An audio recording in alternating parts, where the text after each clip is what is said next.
continues, and Stefanie Brazile is with us from 501 Life magazine. She is the co-owner and the editor of the magazine, and the health and wellness issue is on stands now.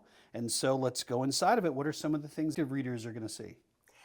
We have stories for parents with Okay. parenting tips for kids all the way through teens.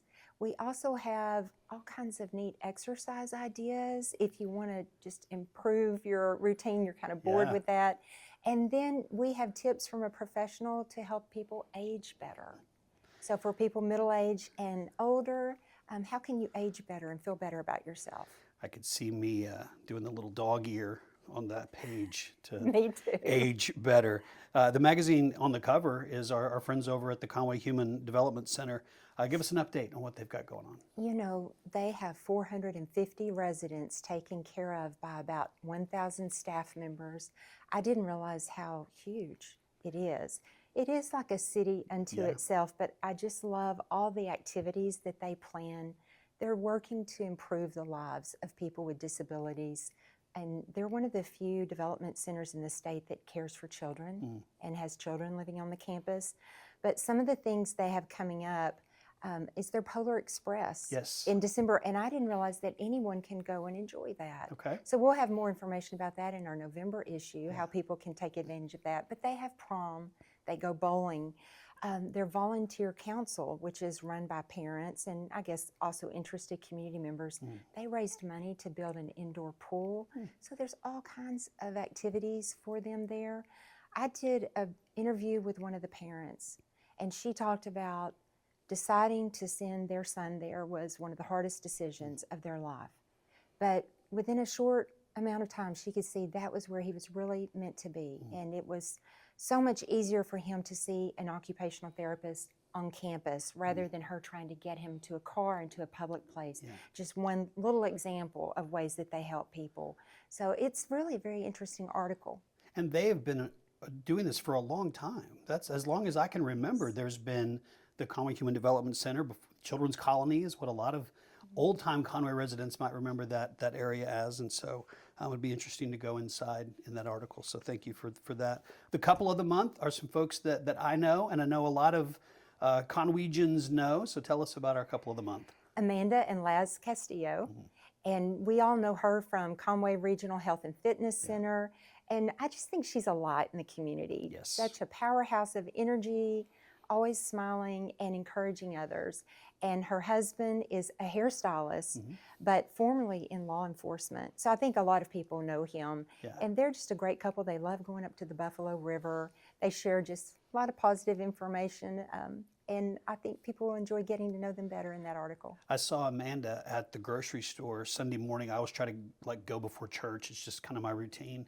And I ran into her and I was like, hey, and she was like, hey, what are you doing? I said, oh, just doing some shopping. What are you doing? She said, I just got through finished and teaching a class and I'm grabbing some stuff. She was like this arm full of vegetables and she's running. And I'm like, God, I mean, you're right. The bundle of energy that that lights a lot of the city up.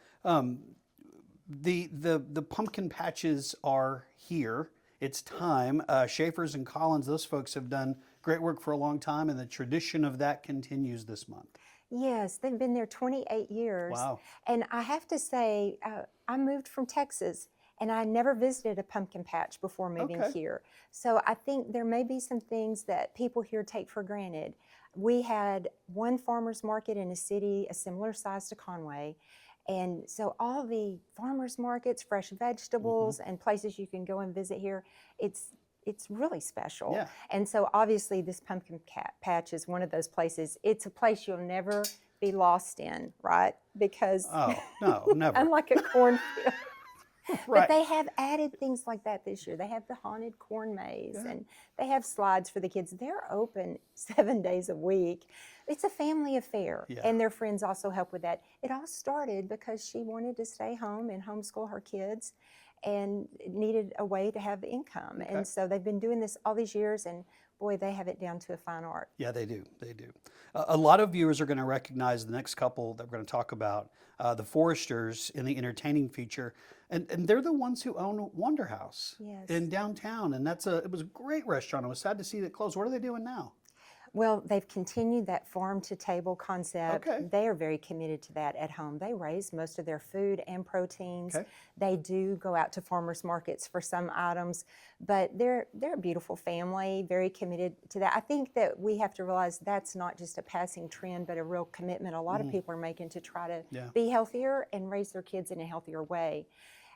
And so they shared 5 recipes with us that you can make at home and you can feel like you're special that you did this. Yeah. But I would, you Well, we know, would too.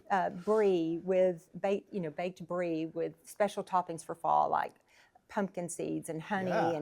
and fig jelly drizzle and all of this. come on. But they break it down in a way that it's very doable. So it's nice. I love some fancy cheeses, and so and drizzle. Huge drizzle fan there at my house. Well, there's something I know that you wanted to mention also, and it's the 501s to watch. And this is something that you do early in the calendar year, but now's the time for people to get involved and understand what's going on with that, right? Yes, our January issue is all about 501s to watch. So these are people from the 11 counties we serve, Okay. and they are doing spectacular things in their community. We ask the public to nominate people now. So that nomination period is open through November 15th. It's just 6 questions. It's pretty fast, something you can complete quickly. But if you know someone that impresses you, please nominate them for that. You can visit our website and go to that, or in the magazine, you'll see the link that you can take. And visiting the website is another place that you can read the entire magazine or past issues as well.